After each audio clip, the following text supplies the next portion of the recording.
Have you ever wondered why repeating a mantra sometimes feels hollow? Why even after dozens of recitations, something still seems missing? Have you caught yourself drifting off, mouthing sacred sounds without really engaging? And asked, is this doing anything at all? Welcome back to the channel where we go beneath the surface of spiritual practice to uncover the raw, transformative power hiding in plain sight.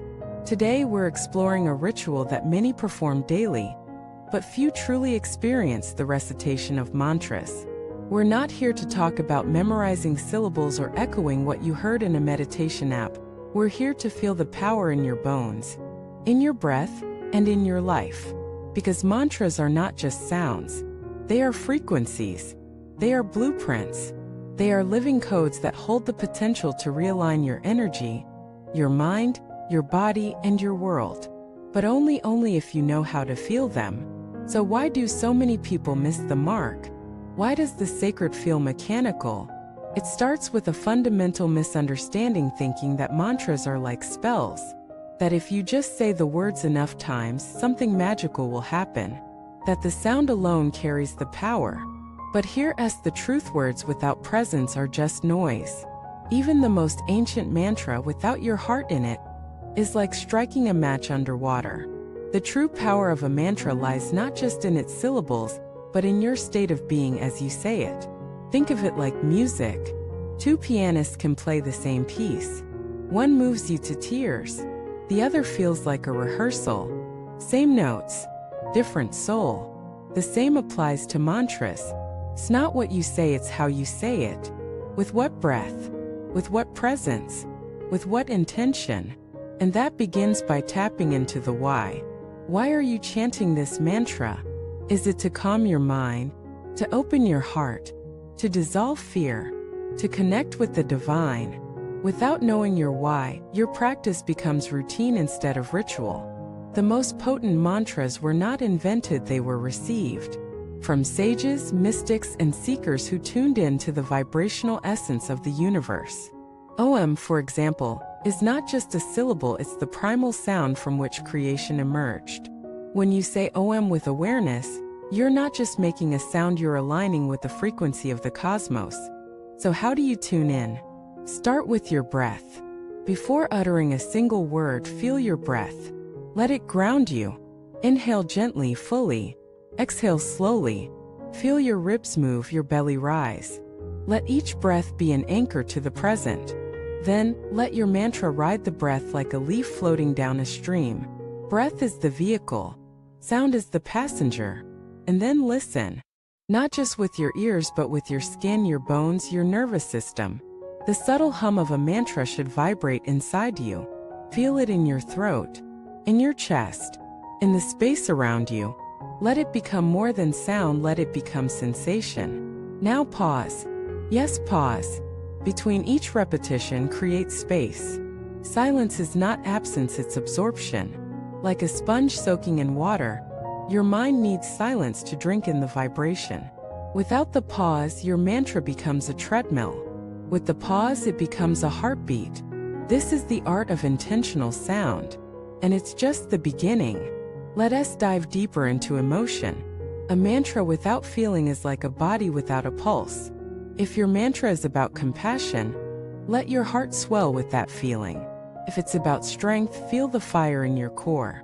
Attach the mantra to a state of being, a desire, a vision. Visualization magnifies intention. As you chant, see the effect. If your mantra is about peace, imagine a calm lake.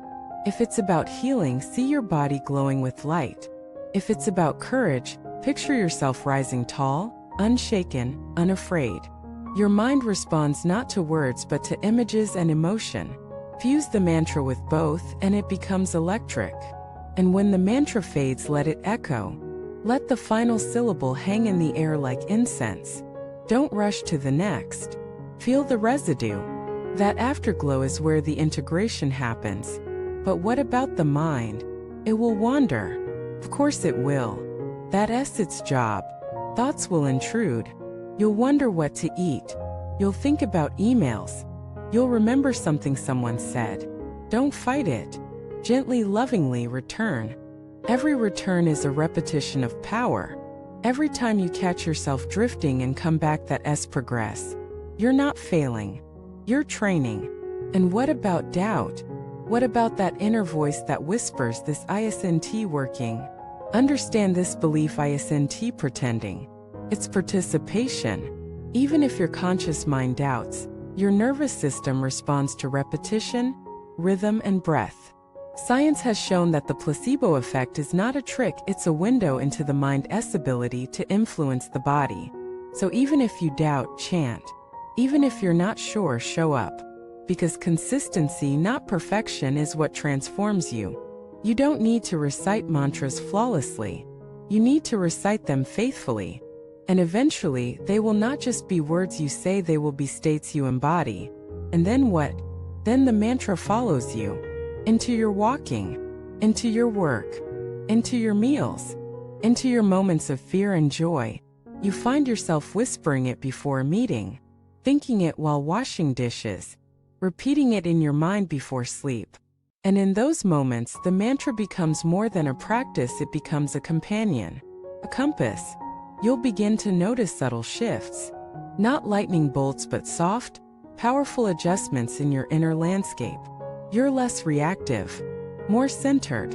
You forgive quicker, listen deeper, speak softer. Your external world might not change, but your way of seeing it does. And because your energy shifts, your reality begins to mirror that change. And those around you feel it. That's the ripple effect. Because when your energy rises, it invites others to rise. When you carry peace, others feel safe. When you walk with presence, others remember their own. You don't need to preach. You become the mantra. Your life becomes the message. So let us revisit where we began. If mantras have ever felt hollow to you, don't give up. Go deeper. Don't settle for repetition, seek resonance. Bring breath. Bring feeling. Bring silence. Bring vision. Bring patience. And the mantra will meet you where you are.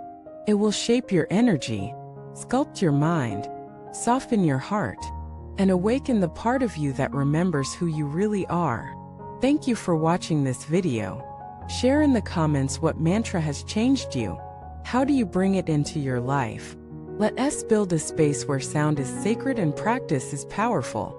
Subscribe, like, and share this with someone who is ready to go beyond repetition into revelation. The power was never in the words alone, it was in you.